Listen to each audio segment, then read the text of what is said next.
അങ്ങനെ മുണ്ടക്കയത്തെ ഉത്സവത്തിന് ശേഷം ഞങ്ങൾ നേരെ പോകുന്നത് ബോയ്സ് അമ്പലത്തിലെ ഉത്സവത്തിനാണ്. ഇന്ന് അവിടുത്തെ അമ്പലത്തിലെ ഗാനമേളയായിരുന്നു.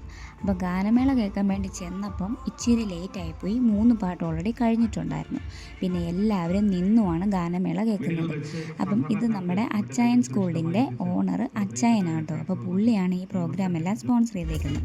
ഞാൻ പറഞ്ഞില്ലേ, ചെന്നിട്ട് ഒരു 3/4 മണിക്കൂറോളം ഞങ്ങൾ നിന്ന് ഗാനമേള കേട്ടെ.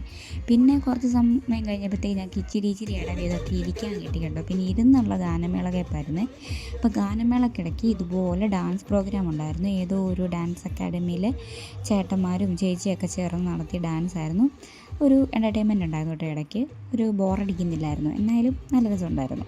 പിന്നെ ചെന്നപ്പോൾ തൊട്ട് എൻ്റെ കുഞ്ഞ് ഈ വെട്ടവും സൗണ്ടൊക്കെ കേട്ടപ്പോൾ തൊട്ട് അടങ്ങിയിരിക്കുന്നില്ലായിരുന്നേ. പിന്നെ അവനെ ഒന്ന് കൂളാക്കാൻ വേണ്ടിയിട്ട് കുറച്ച് വീഡിയോ ഒക്കെ എടുത്ത്. പിന്നെ ഇത് ആ ഗ്രൂപ്പിൽ തന്നെ ഉള്ള ചേട്ടനാണ്. ആ ചേട്ടൻ്റെ ട്രെൻഡിങ് പാട്ടുകൾ എനിക്ക് അത്ര വലിയ രസമായിട്ട് തോന്നിയില്ലെങ്കിലും പഴയ പാട്ട് ഒരു രക്ഷയില്ല. അത് വേറെ ലെവൽ സാധനമായിരുന്നു. അടിപൊളിയായിരുന്നു കേട്ടോ പുള്ളിയുടെ പാട്ട്.